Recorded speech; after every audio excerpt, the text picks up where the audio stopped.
can you separate crowdfunding types, Kickstarter for projects versus Indiegogo for nonprofit fundraising? So there is multiple types of crowdfunding out there for people to choose from. So I'll approach this from the overall universe of crowdfunding. What most people know is the donation in exchange for a reward model of Kickstarter and Indiegogo.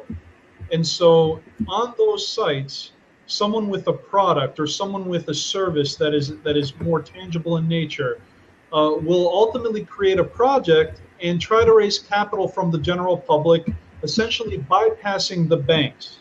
And so crowdfunding arose really full steam ahead in 2009 when Kickstarter really got on the actual scene.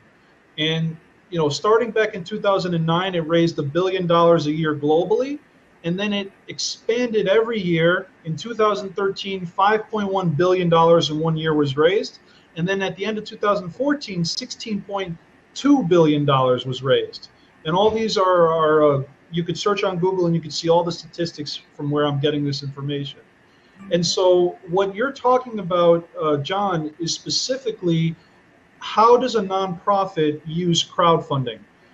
Kickstarter right now, I know, does not allow for nonprofit fundraising. They don't allow for causes. So if you're a nonprofit, you cannot use Kickstarter at all.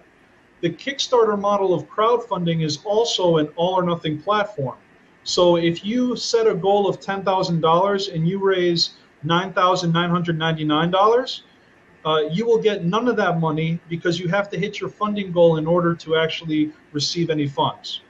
Now, Indiegogo is a platform that is global, and anyone can use that platform, including nonprofits. And the great part about Indiegogo is you can actually choose either the all or nothing approach or the keep what you raise approach, which is keeping what you raise. If you, in that same scenario, if you had a $10,000 goal and you only raised $5,000, you'd get to keep the $5,000. You might have an extra fee that's charged, but that's kind of the difference. So John, I hope that answers your question. Stephen or Preston, did either of you want to jump in on this? Well, yeah, for me right now, the most exciting thing to happen is the 503C title deed regulation allowing for unaccredited investors to get their fingers in the pot. Aside from that, I know very little about fundraising for nonprofits, so it would be unfortunate for me to speak to that, except to say that what I just mentioned kind of gives you a way around things. Yes, and Stephen, a very good point. So to get to the second half of the answer here, for John, it's not just donation in exchange for a reward anymore in crowdfunding. So Indiegogo and Kickstarter are donation in exchange for a reward. But back in 2012, the government saw that billions of dollars was being raised through crowdfunding, and the government said, if it works for nonprofits and it works for donations, can it work for equity and debt-based crowdfunding? And so the government actually said, yes, I think we should try that out. We should allow for startups, small businesses, and other companies to actually be able to raise equity and debt-based crowdfunding. And the great part about this whole process is that since 2012, there's equity crowdfunding and debt crowdfunding for accredited investors, and soon there's going to be crowdfunding for unaccredited investors. And so let me just put that in layman's terms. An accredited investor is someone who's wealthy, so someone who makes $200,000 a year or is worth $1 million in net worth. These wealthy individuals can now basically run crowdfunding campaigns and invest in startups and actually purchase shares of the company's stock or loan that company debt and earn a return on investment as their technical reward. So this whole crowdfunding phenomenon is not just Kickstarter and Indiegogo anymore. It is now equity and debt-based crowdfunding. Stephen, you raised your finger for a moment. Did you have something to bring in? Well, I was going to ask if your audio is being pixelated for anyone else. Yeah, no, it is. It's crackling, yes. Okay. Pixelated, interesting term on audio. I haven't heard that before. Is it better? Is it better now or no? Same. Okay. That's interesting. I'm not sure why that is. You might just have to I could leave the room and then come back in. Yeah, just So, refresh. is it USB mic, or are you on a mic that's built into the computer? I'm using a Logitech speaker. Oh, okay. But Stephen, if you can give a recap for our 15 new viewers now. Yeah, absolutely. Welcome, everyone. We're talking about crowdfunding into where it is to date. Manolis and I have been in the space for about 18 months, been a part of countless crowdfunding campaigns. He's more on the academic side. I'm on the social side. The last thing we addressed was a question from, sorry, it's way back. It was John. John was the individual. Truffle Media, yeah. Can you separate crowdfunding types, Kickstarter for projects versus Indiegogo for non-profit fundraising? And Kickstarter doesn't want their hands in the nonprofit arena for administrative reasons, administrative and legal reasons. The workaround to that is the 506c Title III equity-based crowdfunding, where you can kind of still fund that space without utilizing traditional standards, as it were, traditional legalities. And really, that means somebody else can profit share off of your nonprofit. As long as you're providing a service, you can really fund a nonprofit for life that way, in perpetuity. Absolutely. Thank you, Stephen, for that. And actually, I just want to acknowledge John Preto. John, can you introduce yourself to the audience? Sure. So my name's John Preto, like you said, Human 2.0, which is the title of my book. But I'm in the crowdfunding space. My son, actually, right when I came on, reality, I don't know your first name. Manolis. Manolis. So my friend is the CTO of this company, and they do exactly what you just articulated. Did you guys get that text or not? Darn it. I can hear you guys. Can you see my text, though, that I just pasted in the text chat room? I'm not seeing it on my end. No, I haven't seen it. Wow, I can't tweet out, or I can't type in the text area. Fundamerica.com does equity-based crowdfunding. And my son is the CTO of that company. Is that Scott Purcell? Yeah. Yeah. I know Scott very well. I chatted with Scott. I met him in person. Yeah, Fund America is a great organization, and they do a lot of investor due diligence, and they do a lot of work with the funding platforms. Exactly. Yeah. So that's great. Wow. Well, pleasure to have you, John. He's the one that's doing all the work behind the scenes, you know. He's a terrific coder, and he's been there for about year and a half, 2 years, working on that project. And they just recently launched the latest version of their software. Two other things that I'm part of. I am an equity participant in a company called UStake, which is crowdfunding for poker players. And we just launched that this summer, and we were at the World Series of Poker, and we got huge accolades from the press. Forbes magazine did an article on us, and we're gonna spin that into any prize activity. So car racing or horse racing or whatever, if there's a prize pool associated with it, we're gonna fund it. That's really interesting. That's awesome. Just so you know too, when this first when the crowdfunding movement first came about, you know, since you mentioned gambling, you know, I think I own the domain crowdfundinglotto.com. That'd be an interesting concept to try to create a lottery out of the crowdfunding process. Just think of the possibilities there. Yeah. So yeah, I think I own that domain because if one day I have the ability to create something like that, I will. Question from Nathan Haig. By the way, anyone in the crowdfunding space, anyone in this room that in marketing, Nathan Haig at Australia Wow is a brilliant growth hacker, an innovator, in fact, in the gray hatting space. He's nimble, he's daily, he gives tips on Periscope, and for me, he's a must-have in my sphere of influence.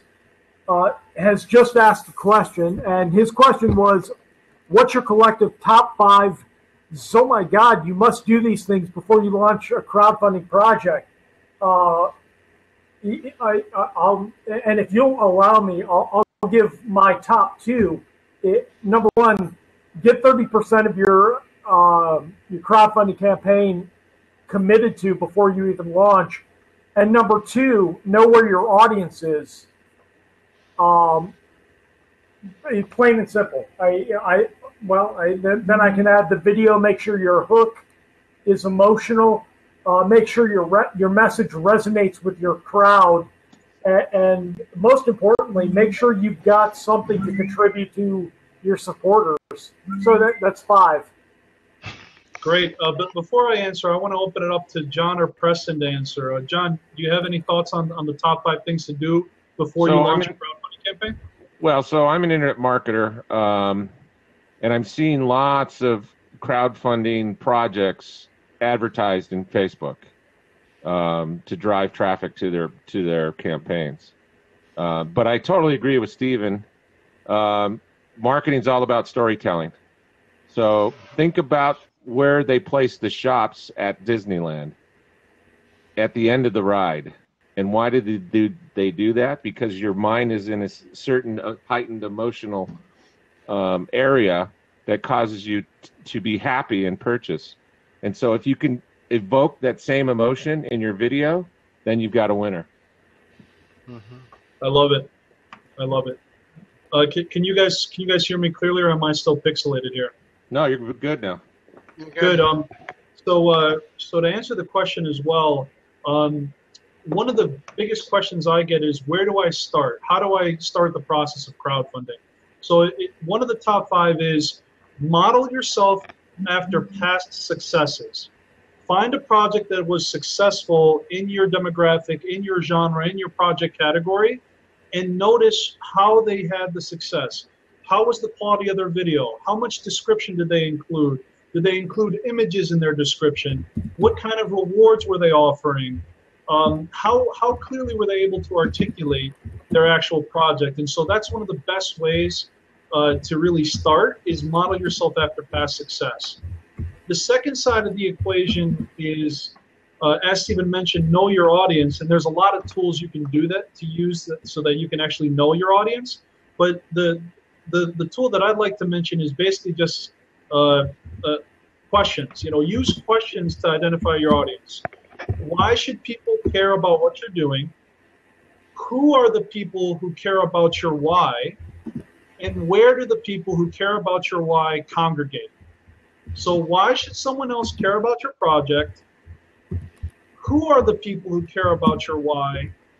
And where do they congregate? And those questions really will focus your attention on not just blasting out and trying to see if something sticks, but actually going to places where there's a specific audience waiting for you. So if you're let's say a health individual, someone who's a health instructor, there's groups online with health instructors. There's the whole Fitbit revolution. There's health blogs. So if you're doing a health fundraiser for something of that nature, then you're specifically going after the individuals who are within that audience. More things that I can tell you, I guess, is automate and outsource as much as you can. There's so much to do in a crowdfunding campaign that you can't just do it yourself. So you're either going to need to hire professionals like Steven, who can help you immensely on the social media side of things, or you can find tools on social media that automate certain segments of your outreach. But all of that needs to be done to essentially get you to the promised land. And one of the last things I want to mention, I think that was 4 or 5, you need at least 3 months of pre-launch activities before you actually launch your crowdfunding campaign. If you have a great idea one day and a week later you're launching a Kickstarter, you're basically destined to fail. You need to have a good enough crowd built up over a 3-month period, and you have to socialize your traditional network to give you that 30% of funding boost ahead of time. So I hope that answers the question. Steven? Your audio is cracking again. All right. son of a. Okay. Hey guys, I got to be on another blab. I got to run. Nice meeting you. Great. Yeah, Maybe we could have Nathan hop in here and speak to how his services can benefit a crowd campaign. He's got is it YouTube Pro or TubeMaster Pro? Nathan is something of a ninja in the marketing space. He hasn't, that I've seen, been a profound influencer in the YouTube space, but he should be. And I'm pretty sure if anyone could get him into his to get his services into your crowdfunding campaign, I'm pretty sure he'd nail it out of the park. come on in if you want me to get out too. I can. Not a big deal. No, we're good. Manolis, Nathan is a ninja that I've been following for a while. A great influence, and I'm glad I have the opportunity to this introduction. Utilizing him in your space, really, you should have him on payroll at this point.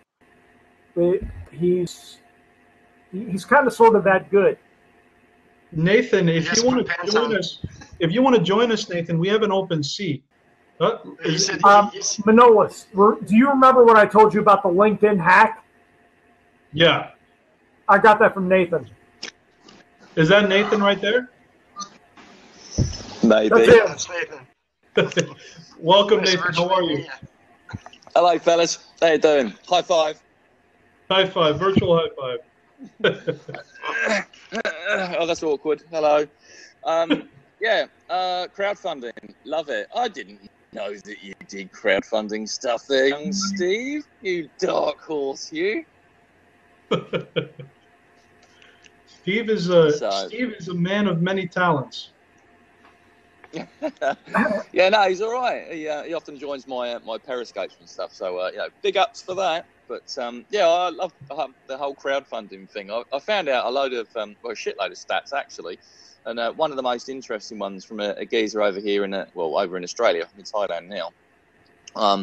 But he was saying, with some stats to back it up, and he was saying that basically, I think it was along the lines of, if you're not funded within the first sort of 24 hours, if you haven't hit pretty much your funding in the first 24 hours, well, basically that's it for you. So I was like, really? And yeah, apparently. What do you guys think on that? Yeah, it's at least 30% needs to be hit within the first 48 hours to a week at a minimum. Obviously, if you can raise all 100% in the first 24 hours, great. But the minimum there is 30% because, number one, if you're going to try to get press, people want to see a winner. They don't want to write about a loser campaign when there's just a lot of traction on the winner campaigns. And I hate calling them losers, but that's part of the process is, making sure you get that traction. So you're absolutely right. Also, I really liked the I've literally just woken up. I've been like watching one-eyed all these blabs. That's really interesting. I've been watching Josh on another one as well, and they've asked me. I'm just like, fuck, I've got no pants. You caught me off guard. So yeah, sorry. But there's other crowdfunding stuff as well, and I can't remember what I was about to say, which is completely pointless. Wow, I'm the best guest ever. You should listen to me. Well, actually, let me ask you a question. Stephen mentioned you had some sort of LinkedIn hack. Are you comfortable sharing with us potentially what that LinkedIn hack is?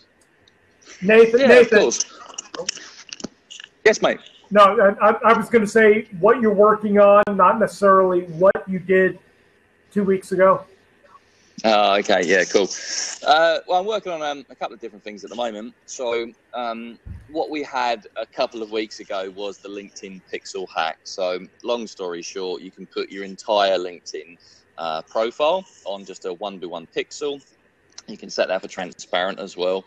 And you can have it on any page on your website. So that basically means if they're logged in to LinkedIn on another tab and they visit your website, now you can actually use LinkedIn to see who visited your website, literally by name, who's viewed your profile, now gets turned into a CRM. It's kind of cool. That's lost its effectiveness over the last 2 weeks, I've noticed, as